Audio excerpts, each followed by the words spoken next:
Je vous le disais tantôt, à l'occasion de la Journée nationale de l'art, le haut-commissaire de Boussé a organisé une opération de reboisement d'envergure marquée par la plantation en différé de 700 plants.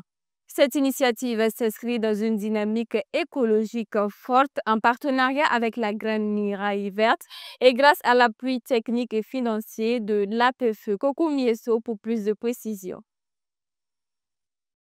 La région de Oubri, est-région du plateau central, confrontée depuis des années à des défis environnementaux liés à la déforestation et à la dégradation des sols, bénéficie aujourd'hui d'un souffle nouveau grâce à cette opération de reboisement tenue le samedi dernier en différé de la Journée nationale de l'arbre. Sur ce site de 2 hectares, dans le village de Tangsengue, dans la commune de Niou, ce sont environ 700 plants d'espèces différentes qui ont été mis en terre.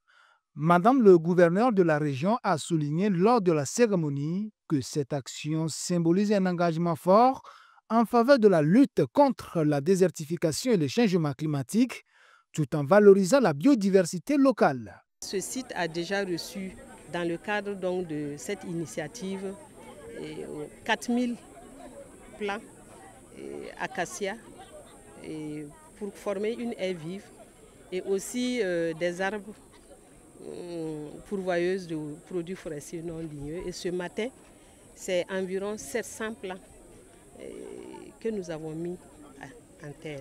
Au niveau de la région, les populations se sont déjà organisées. Comme je dis, c'était un peu toujours l'acte patriotique qu'on a posé depuis le 21, a porté fruit. Puisque déjà les gens sont toujours dans la dynamique et ils veulent toujours accompagner. Depuis le 21, il y a déjà des plants qui ont été mis en terre. Vous allez regarder le long des grillages, vous allez voir qu'il y a des épineux qui ont été mis. Il y a plus de 4000 plants qui ont été mis en terre. Et vous voyez que c'est une réussite totale. Donc ça veut dire qu'il y a des gens qui sont là, qui s'occupent de ça. Ce sont les populations même qui se sont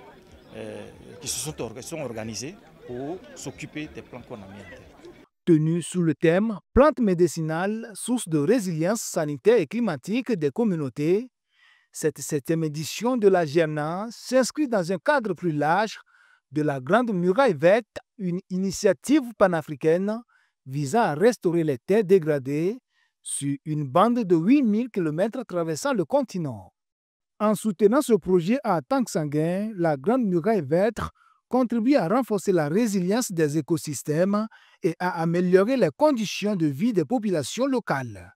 L'initiative Grande Muraille Verte a pour souci de restaurer les écosystèmes dégradés. Tout ce qui est sol dégradé, c'est notre cheval de bataille. Donc on tient à restaurer ces écosystèmes-là afin qu'ils soient plus productifs pour les communautés. Donc là, on se retrouve, on se rejoint avec le gouvernement. Et on félicite justement le gouvernement pour cette initiative. Grâce à son soutien technique et financier, 2 hectares sur 4 ont été clôturés en grillage.